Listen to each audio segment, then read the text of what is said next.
पहले प्यारे छात्र एवं छात्राओं, शुभ प्रभात। प्यारे छात्र एवं छात्राओं, आज मैं नया टॉपिक लेने जा रहा हूँ। इस नए टॉपिक से पहले मैं आप लोगों को पूर्व स्मरण देना चाह रहा हूँ कि जो मैंने आपको जनसंख्या संगठन या संरचना के बारे में पढ़ाया था उसका अर्थ समझाऊं। प्यारे छात्र एवं छात्राओं, जनसंख्या संगठन या संरचना का तात्पर्य जनसंख्या के उन विशेषताओं से है जिनको हम मात्रात्मक रूप में व्यक्त कर सकते हैं, अर्थात माप सकते हैं। वे विशेषताएं कौन हैं? वे विशेषताएं आपके आयु संरचना है, लिंगानुपात है, व्यावसायिक संरचना है, या मानव के वे सारे विशेषताएं आते हैं जिनको हम संख्यात्मक रूप में परिभाषित करते हैं। तो इसके बाद हमने आपको लिंगानुपात पढ़ाया। लिंगानुपात का अर्थ आप बखूबी समझ चुके होंगे, उसका सूत्र समझाया। अब प्यारे छात्र एवं छात्राओं, अब मैं आज का टॉपिक लेके चल रहा हूँ आयु, लिंग, असंतुलन और तथा उसके व्यावसायिक संरचना का व्याख्या। आयु संरचना का मतलब क्या है? जनसंख्या संरचना का वो विशेषता है जिनमें किसी क्षेत्र के विभिन्न आयु वर्ग के लोगों से लिया जाता है। उस विभिन्न आयु वर्गों में नवजात शिशु से लेकर के और वृद्ध तक के समस्त आयु वर्ग के लोग आते हैं। अब लिंगानुपात में क्या है? स्त्री पुरुष अनुपात को लिया जाता है, जिसमें मैंने अलग अलग अर्थ बताए थे। प्रति 1000 पुरुषों पर स्त्रियों की संख्या अनुपात को हम लिंगानुपात कहते हैं। कहीं मैंने कहा प्रति 1000 स्त्रियों पर पुरुषों की संख्या अनुपात को हम लिंगानुपात कहते हैं, मगर इसको मैंने बढ़िया ढंग से समझाया है और आपको मैंने नोट्स भी दिया है, उसको आप सही तरीके से देखेंगे। अब आ रहा हूं मैं व्यावसायिक संरचना। व्यावसायिक संरचना का तात्पर्य क्या है? किसी क्षेत्र में निवास करने वाली क्रियाशील जनसंख्या अपनी अर्थव्यवस्था सुधारने के लिए किसी न किसी कार्य में संलग्न हो, चाहे वो कृषि कार्य है, चाहे उद्योग धंधे हैं, चाहे परिवहन है, चाहे व्यापार है, चाहे सेवा सेक्टर में है। ये अपने व्यवस्था को सुधारने के लिए किसी न किसी प्रकार की क्रिया में संलग्न होंगे, जिसे हम वहां की व्यावसायिक संरचना कहते हैं। अब ये तीनों चीज इस टॉपिक में आ गई। अब प्यारे छात्र एवं छात्राओं, आज हम ये तीनों टॉपिकों को क्यों पढ़ना चाहते? सबसे पहले इन तीनों टॉपिकों को प्रभावित करने वाले घटक है मृत्यु दर, जन्म दर और प्रवास।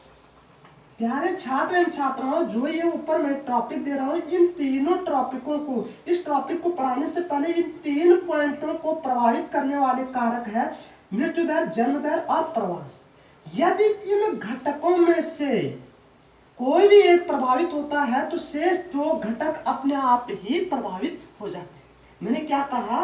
यदि इन 3 घटकों में, ये घटक किसको प्रभावित करे? आयु, लिंग और व्यवसाय को प्रभावित। यदि इन तीनों घटकों में से कोई भी एक घटक प्रभावित हो जाता है, शेष 2 घटक अपने आप प्रभावित हो जाते हैं। तो अब इनके माध्यम से हम ये जानकारी लेंगे किसी देश की इन घटकों के कारण। ये घटक क्या है? किसी देश की अर्थव्यवस्था, साक्षरता और वहां की सामाजिक संरचना को प्रदर्शित करती है। तो इस आधार पर विश्व में 3 पिरामिड बन रहे हैं। विश्व में 3 पिरामिड बनेंगे। पहला हम चलते हैं उच्च जन्म दर। उच्च जन्म दर जिन देशों में, प्यारे छात्र एवं छात्राओं, जिन देशों का उच्च जन्म दर हो, उस उच्च जन्म दर से उस देश की व्यावसायिक संरचना का पता चलता है, उस देश की साक्षरता का पता चलता है, उस देश की सामाजिक संरचना का पता चलता है। अब जिन देशों में जन्म दर ऊंचा हो तो जनसंख्या ऑलरेडी बढ़ेगी, और वो भी कौन? छोटे बच्चे। जनसंख्या बढ़ेगी तो वो कम आयु वर्ग के लोग क्या है? आश्रित जनसंख्या है।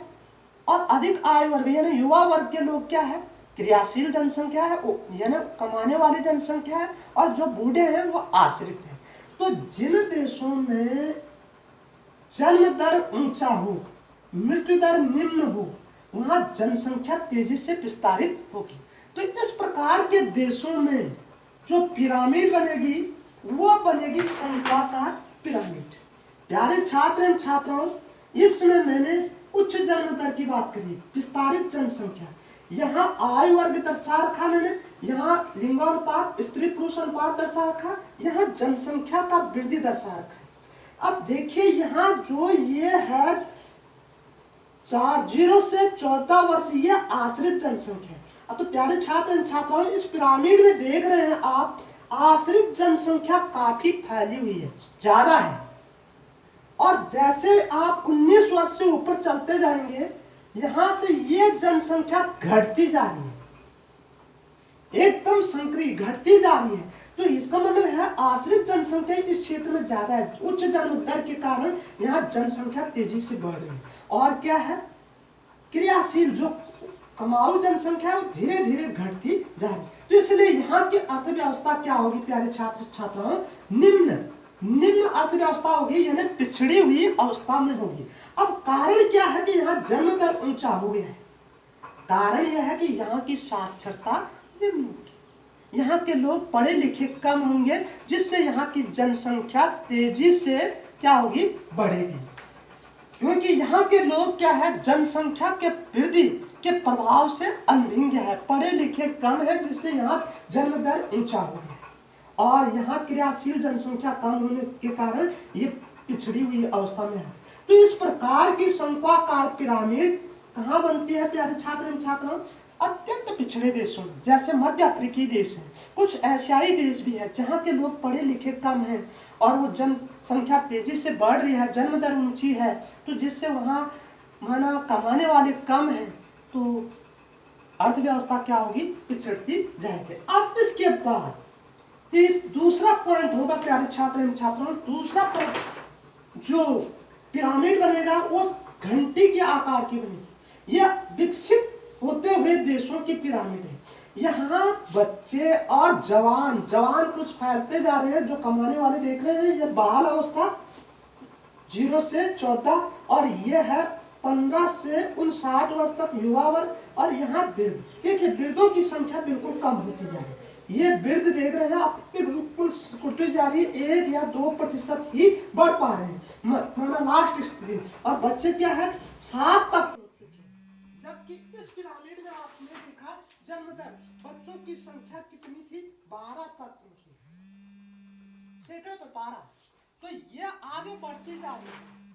और इसके अलावा अब ये दूसरा अवस्था है घंटी के आकार। यहाँ स्थिर जनसंख्या, यहाँ कमाने वाले भी ज्यादा है और पैदा भी मध्यम हो रहे हैं और मरने वाले कम है, यानी वृद्ध जनसंख्या बिल्कुल घटती जा रही है, जिससे यहाँ कमाने वाले अधिक होने के कारण यहाँ की अर्थव्यवस्था तेजी से बढ़ रही है और साक्षरता का स्तर भी काफी अच्छा है। तो इस प्रकार के देश या तो अत्यंत विकसित देश के और बढ़ रहे हैं, विकासशील देशों का है, जैसे ऑस्ट्रेलिया का भी है, ऑस्ट्रेलिया विकसित में है, और एशियाई देशों में से जैसे चीन भी आने वाला है इस स्थिति में। तो ये घंटे के आकार की स्थिति बनेगी। और तीसरा पिरामिड बनेगा अत्यंत विकसित देशों में। प्यारे छात्र एवं छात्राओं, यहाँ देखिए, यहाँ जन्म दर बच्चों की बाल जनसंख्या बिल्कुल कम है। ये देखिए तीन के आसपास, कहीं 2, 3, 1 के आसपास है। और वृद्ध बिल्कुल कम है। और युवा देखिए, युवाओं की संख्या 10 से आगे है, 10 से आगे। ये माना युवा वर्ग, ये युवा वर्ग एकदम फैल रहे हैं, ज्यादा बढ़ रही है। और बच्चे और बूढ़े कम हो गए, यानी इसका मतलब है यहाँ आश्रित जनसंख्या, ये आश्रित जनसंख्या कम है और क्रियाशील जनसंख्या अधिक है, यानी कमाने वाले अधिक है और खाने वाले, उपभोग करने वाले वृद्ध और बच्चे कम है, जिससे यहाँ की जनसंख्या यहाँ की अर्थव्यवस्था तेजी से बढ़ रही है। यह अत्यंत विकसित देशों की पिरामिड है। तो अब देखिए प्यारे छात्र एवं छात्राओं, यहाँ दोनों मृत्यु दर और जन्म दर कम होने के पीछे कारण क्या है, जन्म दर पीछे होने के कारण क्या है, इन देशों की साक्षरता अत्यंत उच्च है। और ये जनसंख्या वृद्धि से संबंधित समस्याओं को समझते हुए इन्होंने अपने जनसंख्या पर क्या है, कठोर नियंत्रण किया है। यहाँ जनसंख्या काफी नियंत्रित हुई है, जिससे यहाँ कहीं कहीं देश ऐसे हैं जहाँ जनसंख्या ऋणात्मक जा रही है। यहाँ क्या है, कहीं कहीं देश ऐसे हैं जहाँ जनसंख्या ऋणात्मक जा रही है, जिससे ये हरासात्मक जनसंख्या वाला पिरामिड बना है। ये पिरामिड कैसा बन रहा है, शुंडाकार पिरामिड बन रहा है। तो प्यारे छात्र एवं छात्राओं, आज हमने आयु, लिंग, आय लिंग व्यावसायिक संरचना को प्रभावित करने वाले कारकों को पढ़ा। उन कारकों में आय लिंग व्यावसायिक संरचना को प्रभावित करने वाले कारक कौन है? जन्म दर है, मृत्यु दर है और प्रवास है। और मैंने क्या कहा, इन कारकों में से, इन घटकों में से एक भी परिवर्तित हो गया तो शेष दो स्वतः ही परिवर्तित हो जाती है। इन घटकों के कारण हम क्या करते हैं, किसी देश की अर्थव्यवस्था, किसी देश की सामाजिक संरचना यानी साक्षरता और वहाँ की व्यावसायिक संरचना, वहाँ के लिंगानुपात के बारे में जानकारी अर्जित करते हैं। इसी शब्दों के साथ मैं धन्यवाद करता हूँ। आपने सुना होगा और हाँ, याद रखिए आप कार्य जरूर पूरा करें। हम जितना मेरे पास संसाधन उपलब्ध है उस आधार से मैं तैयारी कर रहा हूँ।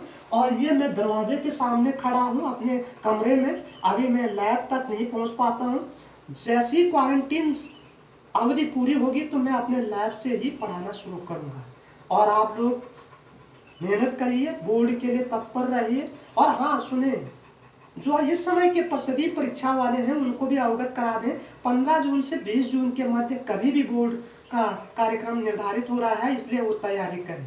और ये भी याद रखिए कि जो मैं पढ़ा रहा हूँ वो माना इस समय बोर्ड में इम्पोर्टेंट क्वेश्चनों को भी पढ़ाता जाऊंगा और आप उनको नोट भी करते रहेंगे, तो आप थोड़ा ध्यान रखिए। और हाँ, कुछ बालिकाएं, अभी मैं देख रहा था कि हमारे समूह के जो ग्रुप में अपने व्यक्तिगत बातें कर रहे हैं, ये ठीक नहीं है। प्रांजलि और निधि, तो इन्हीं शब्दों के साथ मैं आगे इस टॉपिक को संपन्न कर रहा हूँ और कल दूसरा टॉपिक शुरू करूंगा।